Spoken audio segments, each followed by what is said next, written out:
Hello and welcome to Data Planet. I'm Emma Davis, and today's guest is growth marketing and operations expert, Mahsa Malekyar. Welcome to the show, Mahsa. Thank you, Emma. Excited to be here.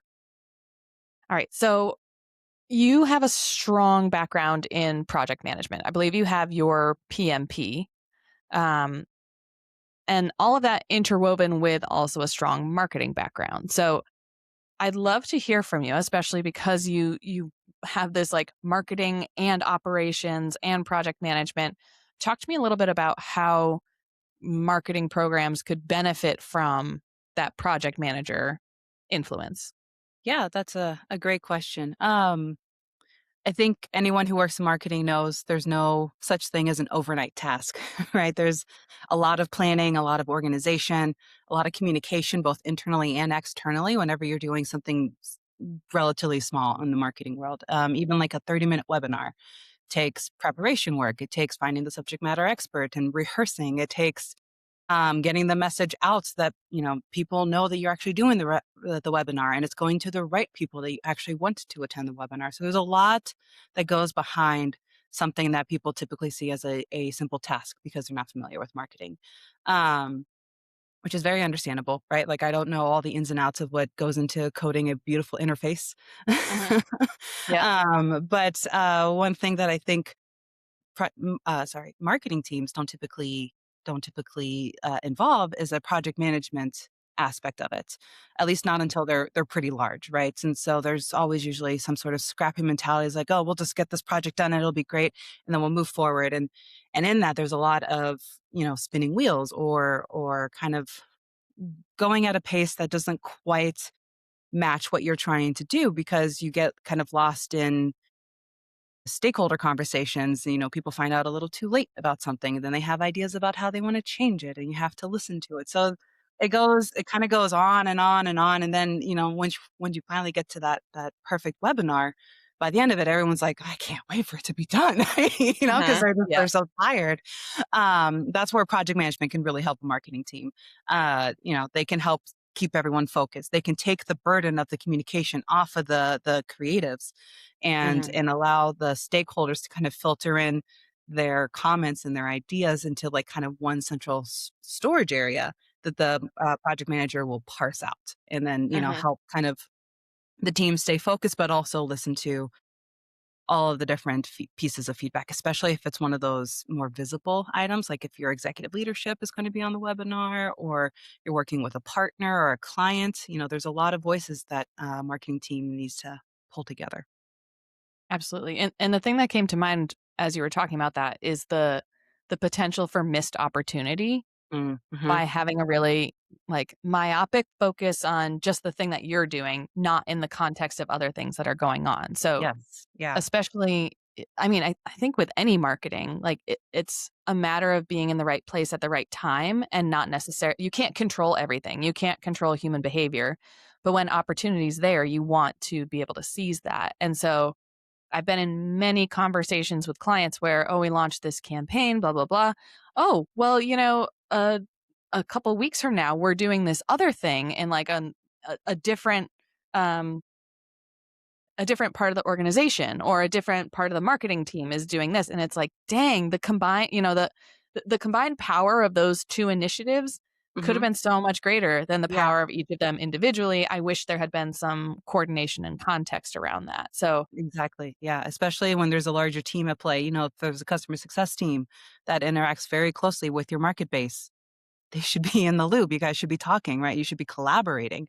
Um, yeah, that's a very common thing I think for marketers to get trapped into is kind of like they're they have this goal, they have this passion, they're gonna get it done no matter what, and the no matter what is what kills people. yeah. Yeah. Okay. And I took a course in project management, and so my memory of it is like it's what it sounds like. You are managing projects, but just for a little bit of extra background for anybody who's like, yeah, I have a spreadsheet. I keep track of things. I know how things fit together. Like what are some of the most powerful either mindset shifts or tools that came out of your project management training? That's such a good question. I think everyone has a bit of a different project management journey, kind of depending on like, do you focus on the construction side or the software side? I personally Mhm, focus on change side. So any projects that usually involve growth or change is really where I sit comfortably. And what I have learned in that regard is communication is by far the most important thing than anything else. Like you can have multiple spreadsheets and you can have teams that kind of, like kind of have their own work streams and they only get together on occasion. They don't have to be in constant communication with each other, but they have to let each other know what's going on. Um, if people a lot of times they associate project management with time management. Oh, I have great time management, so I can definitely, take on this larger thing. Time management is very important in project management. It is one of the key pillars. But if you can manage your own time, but not help someone else manage theirs, mhm, that's not truly a project manager. A project manager needs to help people not only communicate, but manage their efforts so that everyone is moving in the same direction at the same pace. If people get ahead or behind, that causes a lot of issues, a lot of unintended issues too. If people, for instance, if they get ahead, doesn't happen a lot, but when they do get ahead, and they're waiting for other people, they're like, oh, I could make these changes and these tweaks, and then they start creeping out of the scope a little bit, and then the next thing you know, you're like, hey, why is this like four different levels different than what we talked about? yeah, And now the team that you were waiting is even further behind. So yeah. it's really just making sure that people are marching towards the same goal. And a lot of that is communication, but time management is important, planning, prep, um, monitoring kind of the situation. And for me personally, I need to get in there too, right? I need to help. I can't just tell people, hey, this is your task and that's what you got to do. Mhm. I'll say, hey, this is the task. Do you need anything? Do you need my support? Right? I've become kind of a Jill of all trades. Because, like I've stepped in to help other departments like HR, customer success, or product. Mhm. I like to joke that I can code a little bit, and then I say that to an actual developer, and they roll their eyes at me, rightfully so, right? Yeah. Like, Wrong HTML, audience. I'll go CSS find is not someone the else. same, but Yeah, yeah. I Where's think that that's what intern? project They management always is. laugh at this. Let me It try that on them. Yeah. it's a common I know enough to be dangerous, but also enough to know that I need to respect the true experts, right? If Yeah, they tell yeah, me, "No, it's not possible," because it's not within the framework that they're using or whatever, you need to mhm, respect that, right? Or you need to help them yeah, find alternatives that match within their overall right? You have to collaborate. yeah, yeah. Um, that's what project management is to me. And so we talked a little bit about how marketing is constantly in flux, especially digital marketing. Mhm. Um, and then there's this project management piece, which to me sounds very zen, very like lay out all the pieces ahead of time and then keep things on the rails. In reality, nothing goes according to plan, and you want to be able to adapt to like new circumstances, new challenges as they come up. So, how do you know what's important, what informs prioritization, and what warrants a change to the plan? Great question. I think there's a couple of different things, especially when we're talking about the digital realm. One, privacy laws constantly change, right? You need to stay on top of that because if you go against some sort of best practice around privacy or permission to communicate, essentially, people get really upset. And rightfully so, right? Everyone's being advertised to on a constant basis, day and night. So it gets overwhelming. And so people will gravitate towards the companies that respect their boundaries, right? No one wants to be in a relationship that doesn't respect boundaries. Mhm. We Right, all have right. them. We all try to Uh-huh. avoid them. Mhm. Don't be that company. Yeah. Or that person. Or Watch out. that person, right, yeah, this is it goes beyond just work. Mhm, So really understanding kind of like how people wanna be interacted with and when mhm, it's safe to interact with them, that's very important. Um, Another aspect of kind of just like you do have to be agile because there are things that you will not know will pop up, right? Like, I've been doing this for over a decade, probably closer to, like, 15 years, 16 years, and, um I'm still learning, right? And it's just because it's not because I haven't learned previously. I've definitely learned, but things change, things adjust, right? So you need to have an open mind. You can't just go in and say, this is what we're going to do because I did this at my last company and I produced X, Y, and Z, and we're not going to change a thing. Like you can't do that. Every audience has its nuance. Every digital channel has its own kind of unique rules that you have to play by, and it takes a lot of work to manage each different channel. Um, so yeah, so I would say you have to like just being prepared to kind of adjust and kind of knowing what your key pillars are of that Mhm, campaign or tactic is really mhm. important because those are kind of your non-negotiables. Yeah. You need to be able to say, we need to accomplish this, this, and this.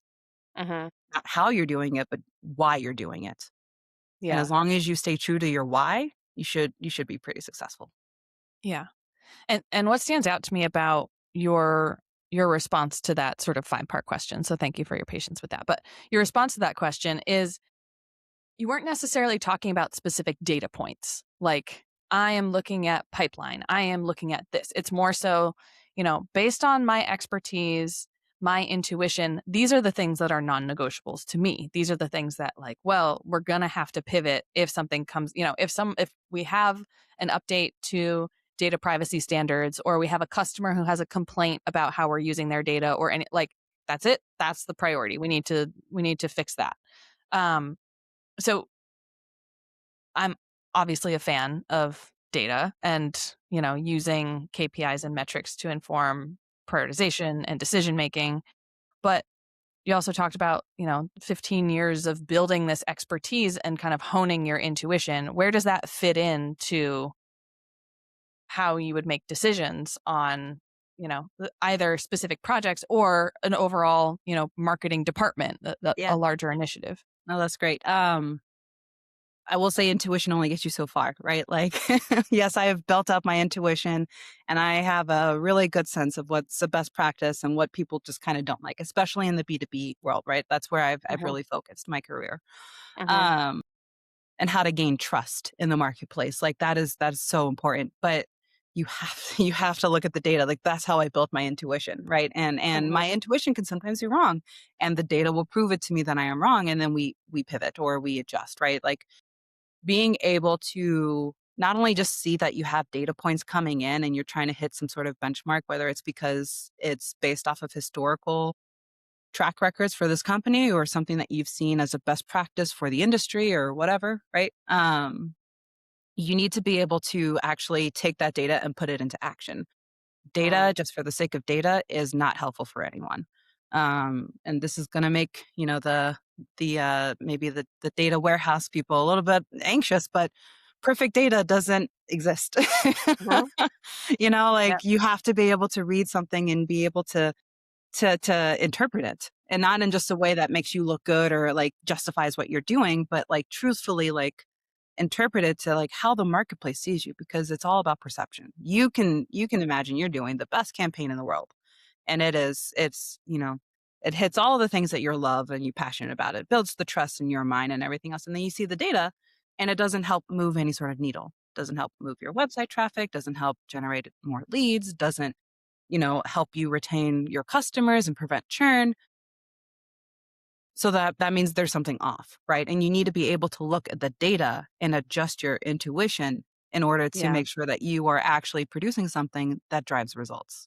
Because I think another trap for a marketing team is we love to do our passion projects. We're creative people. We love to go out there and try new things. And um, that it has a time and a place, and you have to really remember what's driving marketing is trying to drive revenue for a company. You have to keep that as your primary focus.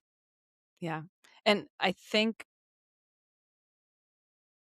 anybody who's been in the business long enough has had the experience of um, trying to balance data versus intuition across multiple people and occasionally having like, well, how do we fit, this person's intuition and the data they're looking at is taking this message in that direction. This brand might look totally different in this other, program or campaign because now we're following this person's data and intuition. So how do you like? I think there are some obvious downsides, but what jumps out to you around, uh, the risks of misalignment on branding in a Yeah, marketing program? yeah. I think I feel like that's a deeper question. Um, you know, I think alignment for a marketing team really comes into everyone has to be on the same page. Like, they have to know what they're working on, and they have to know why they're doing it. And they have to believe in that, right? They can't just be told, "Hey, content writer, write me this because I'm not gonna tell you why, just write me this." Yeah. Like, Yeah. that doesn't help anyone be successful. It doesn't help them be part of the team. And it Mhm. also definitely does not encourage people to speak up when they say, "Hey, I don't think this is working." And that's the most important part in a marketing team. Like, everyone, as you say, like, they have like these different kind of views into the data. And that's the dangerous part about data. It can be cut in kind of any way you want it to be cut, right? Mhm. And like, it's the same thing as like, if you have an opinion and you want support for it, just go to the internet, you'll find someone that supports it, right? Yep. Like, Absolutely. databases are the same. You have to be careful. You have to be consistent in how you pull the data, and you have to Mhm. make that consistency actually matches again towards your goal. You can always do, like, click-through rates and customer lifetime value and all these different things, like the Mhm. KPIs that every marketing blog will ever tell you are very, very important, and they are. Mhm. And also And also, they are important if you set them up correctly, right? Like, if they're Mhm. not to show one view, but a more holistic view. If you're not fully focusing on just like one little channel versus the whole campaign. It's like, well, this one is doing great, but the rest of it's not. So we shouldn't touch any of it because that's working. It's like, that might be working, but that's probably because that's a different audience, right? Every channel has a different audience, different touch points.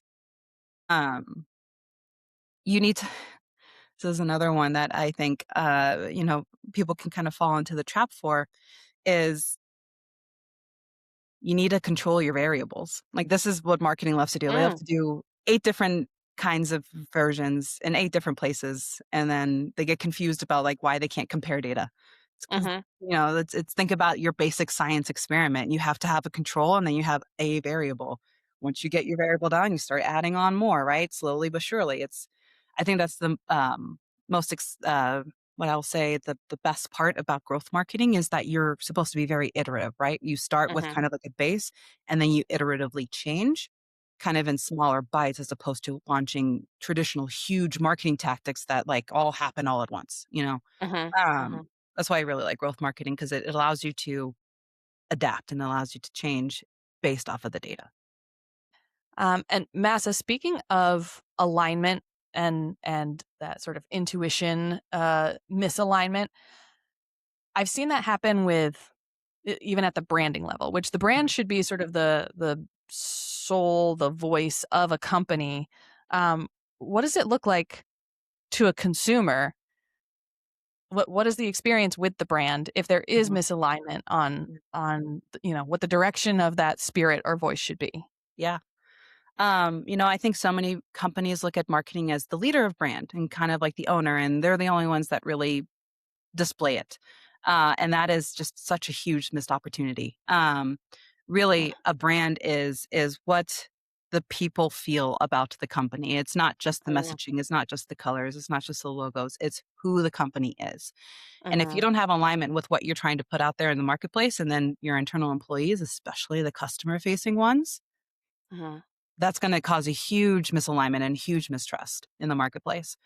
Mhm. Employees should be your number one advocate of your brand. They should believe in it. They should be excited to get the swag, right? They should Mhm. know how to use it and they don't accidentally create something that's completely off brand, but they meant so well. Mhm. Like, it's always, I feel like whenever I work with teams that are trying so hard to represent the brand, but they just kind of hit the mark or don't hit the mark. It's because Mhm. the marketing team failed them, to be honest. Like, marketing needs to Mhm. provide that training back into internal companies. The HR team should fully know how to incorporate the logo on different swag items and placements and, what Mhm. messaging can go along with it to send out Mhm. to new employees. The product team should 100% know how and when to use our brand colors within the product interface. Mhm. There's if there is not clarity internally, and you start Mhm. seeing these different variations of your brand kind of pop up, and it's like kind of okay, but kind of not. If it's confusing or like not right internally, it's a Mhm. mess out in the Mhm. marketplace, right? Like Yep. they're seeing a lot more than what people I think realize. And Mhm. you can't build trust if there's not like consistency in the brand. Yeah. Um, Yeah. I don't know if this is a good example or not, and yeah. honestly, we might cut this out. But like, Okay. what what came to mind is I used to work at a highway rest stop when I was in high Okay. school. I worked at a McDonald's at a highway rest stop. So it was a specific like franchise of McDonald's, and we didn't have a dollar menu. Mhm. And people just have in their heads, the marketing and Mhm. McDonald's, like, I go there, I get this off the dollar menu. I'm supposed to be Mhm. able to walk in and get the thing that I'm used to at the price that I expect and all that. Mhm. But it was like, well, this is a different, yes, it's McDonald's, but it's a different model. So we don't Yeah. we don't have, and people would get furious. Like, Yeah. and I mean, granted, if you're expecting, I don't know, a McChicken or what, like, Yeah. this is not an ad for McDonald's, but if you have an expectation, especially you're traveling, you might be grumpy and tired, like all Mhm. that, and oh, this is my comfort thing, and then it's Yeah. not there, that's frustrating. If Yeah. you're, trying to purchase a software and you're not, to me, it's less about the friction and discomfort and more Mhm. about the missed opportunity of people Mhm. not connecting the dots of like, oh, Yeah. that was the same as that, or Yeah. oh, this reminds me of this other quality experience I had. Man, these Yeah. guys really know what they're doing. They're all over the Yeah. place. If it's so disconnected that people don't even register Yeah. that, like, oh, I'm starting to build some awareness and affinity Mhm. to this organization, then like that's kind of the whole point of it. Yeah. Like you're just missing a huge opportunity to turn all those efforts um into actual results and value for Yeah. you, as opposed to it being a fragmented, Yeah. confusing thing where people don't even realize they've interacted with you multiple times. Well, I think your example of like a McDonald's without a dollar menu, it what it ties into is people, even on the like the B2B side, they buy emotionally, right? They have to Mhm, feel something positive towards you for them to spend their money. mhm, Especially if it's a larger contract that they have to kind of sign an agreement for. They have mhm, to feel like they know what they're getting. And you mhm, can't do that if you have one market, messaging that brings mhm, people in, and then the sales team tells you something completely different. And then you mhm. bring in a subject matter expert to try and help save the sell, and they're saying something completely different, right? Like that, Yep. you're going to lose the sale. Like there Yeah. has to be alignment, and Yep. the way you start that is by making sure that marketing, and this is again where project management or some sort of enablement feature is really helpful. Marketing is communicating and training the company of what's out in the marketplace. And if the Mhm, company says, "Hey, like that's not quite right," or like we're not quite there yet, that is mhm. the rest of the team's responsibility to make sure that marketing is holding true to the values and really Yeah. building that trust because um it really does take a village to make sure that everyone is on the same page, speaking the same way about the company and really identifying like why Yeah. the service, this tool, product, whatever it is impactful for the buyer. Yeah. Yeah. And so what are you looking forward to next? So you're looking towards a new professional chapter for yourself. What are you excited about? So many things, Emma. Um, One thing I really love to do is just work with teams. I have my mentors that I go to for clarity and advice. I have my own mentees that come to me Mhm, for the same, right? We're mhm, all at different levels and we're all just there to support each other and, how we can best. And I think passing on knowledge is just so incredibly important, not to just an individual's growth, but to a company. mhm, Um, Being able to kind of realize not only, yes, like we want to accomplish these marketing goals and we have this revenue goal to hit, but also like let's enjoy doing it. Let's make sure we have the right people in the right roles doing things that they enjoy, not just that they can. You mhm. always get better results from people if they're passionate about their work. And this is coming from someone who's been put into a lot of roles that I can do, but I'm not very passionate about, right? Like, Yeah. Yeah. and so like, yes, I'll do it, but it's draining and I don't feel like I give my best, even though I try really, really hard. Whereas you pull in something that I'm maybe more passionate about and, just there's a difference, right? You can definitely see it in I'm a very, like, outward facing person, but you can see it even in the most, like, reserved introverts. When they're passionate about something, it comes out. Yep. Yep. And so being able to work, with a team and help drive that passion and drive the company goals at the same time, like, that's a powerful experience. And, that's, something that I'd like to do again. Yeah. Um, Awesome. yeah, Well, um, Massa, I loved hearing your take on all this stuff. Loved hearing about your journey. Let's go ahead and wrap up there.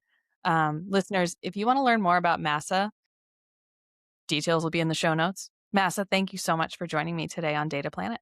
thank you, Emma.